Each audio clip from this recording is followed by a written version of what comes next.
This channel does not promote any violent, harmful, or illegal activities. All content provided by this channel is meant for an educational purpose only. বাঁকুড়ার জেলা পরিষদের কর্মাধ্যক্ষ সুজাতা মণ্ডলকে খুব পরিষ্কার করে বলতে চাই যে আপনি সবসময় ব্যক্তিগতভাবে উল্টো পাল্টা কথা বলছেন।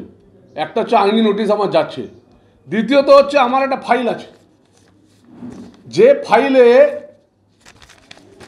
আজকে 6 বছর ধরে উনি শ্যামবাজার এভি স্কুলে টিচার, শ্যামবাজার এভি স্কুলের টিচার একদিনের জন্য শ্যামবাজার এভি স্কুলে উনি শিক্ষকতা করতে যাননি। 6 বছর ধরে আমার পশ্চিমবঙ্গ রাজ্য সরকারের কাছে আমি বার্তা বলতে চাই, এবং না হলে আমি লিখিতভাবে হাইকোর্টে কেস করব।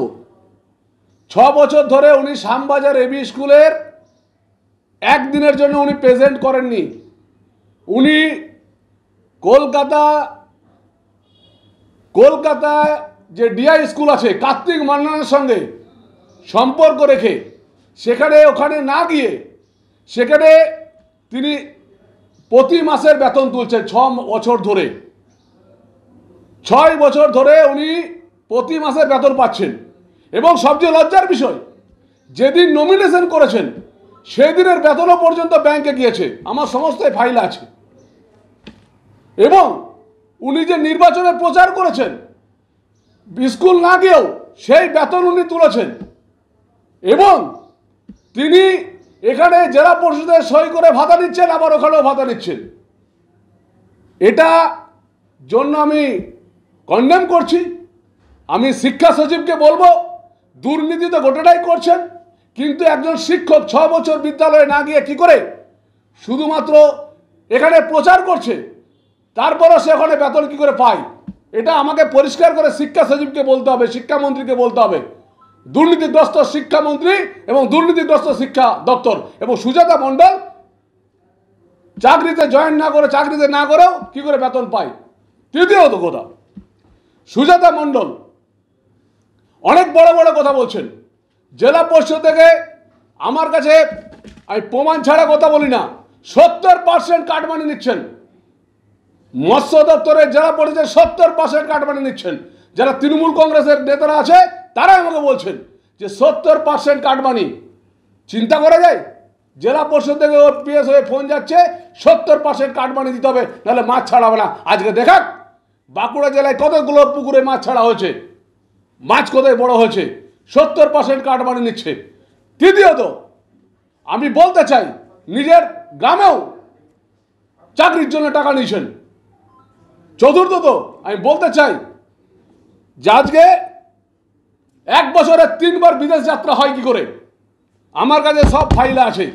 তিনি জাপান থেকে ঘুরে আসছেন, তিনি এত বিদেশে ঘুরে আসছেন, তার এত টাকা কোথা থেকে এলো? তার বাবার অ্যাকাউন্ট, সুজাতা মণ্ডলের ব্যাংক অ্যাকাউন্ট এবং পোস্ট অফিসের টাকা ব্যাংক অ্যাকাউন্ট চেক করে দেখা হোক।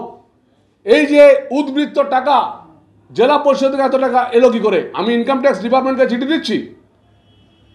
নষ্টামি ভণ্ডামি করার, এইসব উল্টোপাল্টা কথা বলার একজন ভদ্র মহিলা, সে আমার বিবাহিত স্ত্রী বলে কিছু নয়, একটা ভণ্ডবাজ, একটা দুশ্চিত্র নারী, ছলনা করে 6 বছর ধরে বিদ্যালয়ে না গিয়ে টাকা তুলছে রাজ্য সরকারের। আমার বড় বড় কথা, আমি অনেক চুপ ছিলাম।